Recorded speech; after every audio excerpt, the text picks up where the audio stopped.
एक समय था जब द इंडियन एक्सप्रेस अपनी टैगलाइन जर्नलिज्म ऑफ करेज को सच में जीता था। 1975 में इंदिरा गांधी द्वारा लगाए गए आपातकाल के दौरान रामनाथ गोयनका के निर्देश पर अखबार ने अपना संपादकीय कॉलम जानबूझकर खाली छोड़ा था। देखिए, यह एक प्रतीकात्मक विरोध था, यह बताने के लिए कि सरकारी सेंसरशिप के माहौल में सच लिखा ही नहीं जा सकता। बिना एक शब्द लिखे उस खाली जगह ने शब्दों से कई ज्यादा जोरदार संदेश दिया था। और आज हालत देखिए, उन्हीं शब्दों, उसी अभिव्यक्ति की आजादी का इस्तेमाल 7 महीने पुराने पॉडकास्ट की कुछ चुनिंदा चेरी पिक्ड की गई पंक्तियां उठाकर भारत की छवि को धूमिल करने के लिए किया जा रहा है। फर्क सिर्फ इतना है कि तब खामोशी सच के पक्ष में थी और आज शोर एजेंडा के लिए है। और देखिए, इस पूरे एजेंडा को आगे बढ़ाने के लिए अचानक सामने लाया जाता है यूएस बेस्ड लगभग भुला दिए गए हॉटमेल के को-फाउंडर सबीर भाटिया को। दरअसल आज अचानक मेरी नजर द इंडियन एक्सप्रेस के एक आर्टिकल पर पड़ी जिसका शीर्षक था हॉटमेल के बाद आपने क्या किया। इसमें सबीर भाटिया का यह बयान प्रमुखता से छापा गया था कि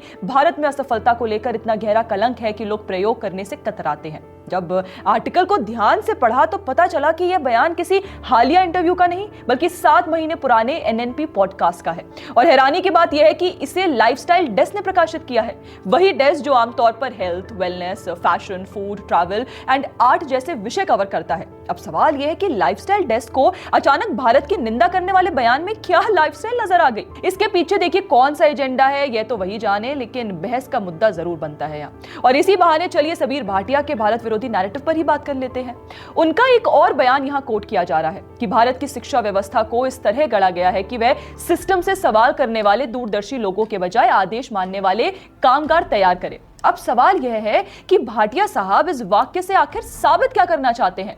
लगता है उन्हें यह भ्रम है कि भारत आज भी साल 2000 के आसपास ही ठहरा हुआ है और वे जो भी बोलेंगे लोग बिना सोचे समझे उसे सच मान लेंगे। उन्हें यह अंदाजा ही नहीं है कि पिछले 20-25 सालों में भारत सोच, आत्मविश्वास और क्षमता तीनों में कितना आगे बढ़ चुका है। और ये वही मानसिकता है जिससे कई एनआरआई से ग्रसित रहते हैं। उन्हें लगता है कि भारत आज भी वैसा ही है जैसा तब था जब वे या उनके माता पिता देश छोड़कर गए थे। अगर सबीर भाटिया की ट्विटर टाइमलाइन देखी जाए तो वहां हिंदू फैनेटिज्म, भक्त, इंडियन इकोनॉमी फेलिंग जैसे शब्दों की भरमार दिखती है, लेकिन उनके मौजूदा काम, इनोवेशन या बिजनेस से जुड़ा कोई ठोस कंटेंट नजर नहीं आता। शायद यही फर्क है सुंदर पिंचाई, सत्य नडेला, उनके जैसे तमाम और भारतीय मूल के सीईओज और सबीर भाटिया में। ये सीईओज अपने काम को आगे बढ़ाने पर ध्यान देते हैं, जबकि भाटिया भारत की छवि बिगाड़ने वाले नैरेटिव पर ऊर्जा खर्च करते दिखते हैं। कभी सुप्रीम कोर्ट जज पर हमले को धर्म से जोड़ना, तो कभी भारत के इंफ्रास्ट्रक्चर की तस्वीर को इथोपिया की बताकर फेक न्यूज फैलाना। यही उनका योगदान रह गया है।